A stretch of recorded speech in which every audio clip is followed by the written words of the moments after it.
তাওহীদেরি মুর্শিদ আমার, মুহাম্মাদের নাম মুর্শিদ, মুহাম্মাদের নাম মুর্শিদ, মুহাম্মাদের নাম। বিসমিল্লাহির রহমানির রাহিম। রিয়াদুস সালেহিন প্রথম খণ্ড অনুচ্ছেদ ৩৮।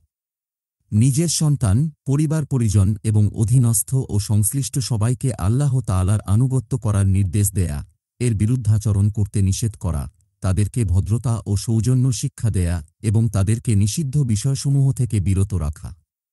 মহান আল্লাহ বলেন, তোমার পরিবার পরিজনকে নামাজ পড়ার নির্দেশ দাও এবং নিজেও এর উপর অবিচল থাকো। সূরা তাহা ১৩২। হে ঈমানদারগণ!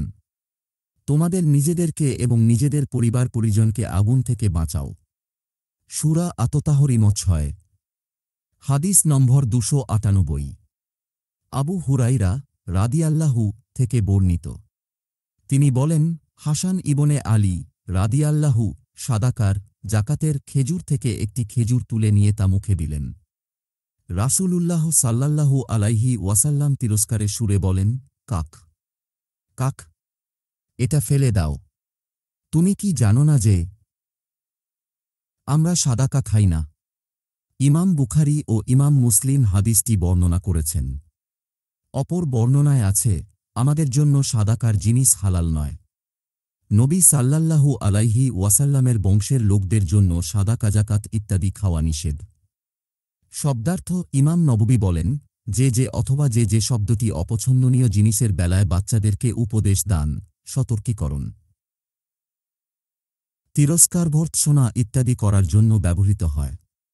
যেমন কোন একটি অপছন্দনীয় জিনিস কেউ দিলে আমরা বাংলায় থুহ বলে থাকি। আর হাসান রাদিয়াল্লাহু তখন অল্প বয়স্ক ছিলেন। ব্যক্তি তার পরিবার পরিজনের রক্ষণাবেক্ষণকারী। তাকে তার রক্ষণাবেক্ষণের দায়িত্ব সম্পর্কে জিজ্ঞাসাবাদ করা হবে। স্ত্রী তার স্বামীর সংসারের রক্ষণাবেক্ষণকারী। তার রক্ষণাবেক্ষণ সম্পর্কে তাকে জবাবদিহি করতে হবে। খাদেম তার মনিবের ধন সম্পদের রক্ষণাবেক্ষণকারী। তাকে তার রক্ষণাবেক্ষণ সম্পর্কে জিজ্ঞাসাবাদ করা হবে। কাজেই তোমরা সবাই রক্ষণাবেক্ষণকারী এবং তোমাদের প্রত্যেককে তার রক্ষণাবেক্ষণ সম্পর্কে জিজ্ঞাসাবাদ করা হবে। ইমাম বুখারী ও ইমাম মুসলিম হাদিসটি বর্ণনা করেছেন। হাদিস নম্বর ২৯৯। আমর ইবনে শুআইব রাদিয়াল্লাহু থেকে পর্যায়ক্রমে তার পিতা ও দাদা সূত্রে বর্ণিত। তিনি বলেন, রাসূলুল্লাহ সাল্লাল্লাহু আলাইহি ওয়াসাল্লাম বলেছেন, ৭ বছরে পদার্পণ করলেই তোমরা তোমাদের সন্তানদের নামাজ পড়ার নির্দেশ দাও। ১০ বছরে পদার্পণ করলে, তখনও যদি নামাজ পড়ার অভ্যাস না হয়ে থাকে তবে তাদেরকে নামাজ পড়ার জন্য দৈহিক শাস্তি দাও এবং তাদের বিছানা পৃথক করে দাও। এটি হাসান হাদিস। ইমাম আবু দাউদ উত্তম সনদ সূত্রে হাদিসটি উদ্ধৃত করেছেন। হাদিস নম্বর ৩০০। আবু সুরাইয়া সাবরা ইবনে মাবাদ আল জুহানি রাদিয়াল্লাহু থেকে বর্ণিত।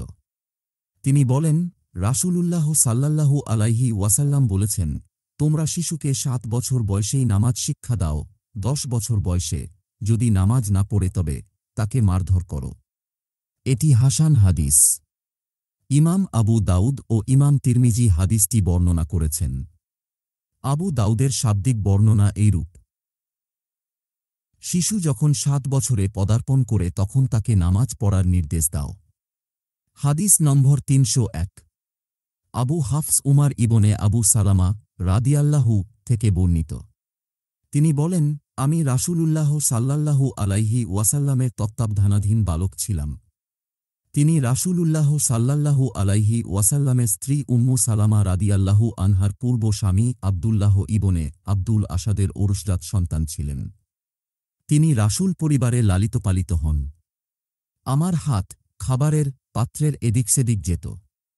রাসূলুল্লাহ সাল্লাল্লাহু আলাইহি ওয়াসাল্লাম আমাকে বলেন, খোকা, আল্লাহর নাম লও, ডান হাতে খাবার গ্রহণ করো এবং নিত্যস্থ খাবার খাও। এরপর থেকে আমি সর্বদা তাঁর শেখানো পদ্ধতিতেই খাবার খাই। ইমাম বুখারী ও ইমাম মুসলিম হাদিসটি বর্ণনা করেছেন। হাদিস নম্বর ৩০২। ইবনে উমার রাদিয়াল্লাহু থেকে বর্ণিত। তিনি বলেন, আমি রাসূলুল্লাহ সাল্লাল্লাহু আলাইহি ওয়াসাল্লামকে বলতে শুনেছি, তোমাদের প্রত্যেকেই রক্ষণাবেক্ষণকারী এবং তোমাদের প্রত্যেককেই তার এ রক্ষণাবেক্ষণের দায়দায়িত্ব সম্পর্কে জবাবদিহি করতে হবে। ইমাম একজন রক্ষণাবেক্ষণকারী, তাকে তার রক্ষণাবেক্ষণ সম্পর্কে জিজ্ঞাসাবাদ করা হবে। এই চ্যানেলটি আপনার বা ইসলাম ধর্মের লোক সকলের কোনো উপকারে আসবে মনে হলে চ্যানেল সাবস্ক্রাইব করে সাথেই থাকুন। বেল বাটন অকে করে রাখুন পরবর্তী হাদিস পাওয়ার জন্য।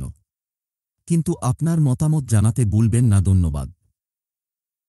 নামের দামন ধরে আছি, আমার কিসের ভয়,